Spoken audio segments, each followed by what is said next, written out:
Hey guys, Jesse Helmendahler with TREBEL Wellness Solutions. Today we're going to go over the hands overhead wall squat test. So this test is basically a mobility test to see if somebody is ready for overhead squatting with a barbell in their hands. So Andrew, would you please step up to the wall, and he's going to get a half of a shoe length distance away from the wall, if not closer. Beautiful. He's going to get in his squatting stance. All the same mechanics apply. We're talking about glutes are on, abs are on, rib cage pulled under, shoulder blades back and down, nice and tight.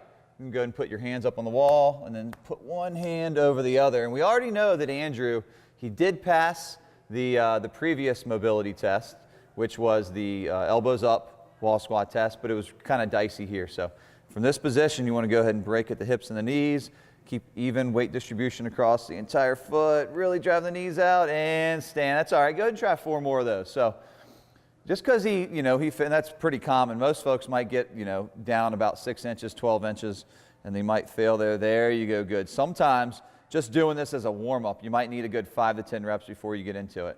Good. And so it is good to note that Andrew can put his hands on the wall. That's totally fine.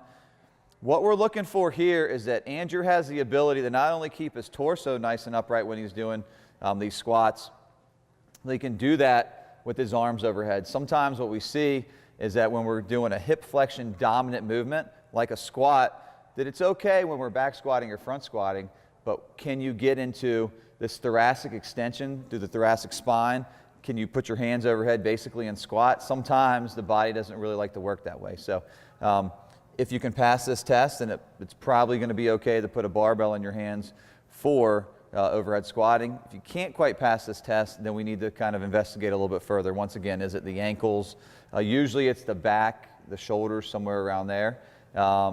Once we've decided that you can pass the test, we move on. If you can't, then it's probably going to be some mobility work, and then we have to decide, are we doing overhead squatting for like a skill, maybe not much loading, or we're going to do some mobility work and some front squatting or some back squatting during your overhead squat strength session. So hope this helps.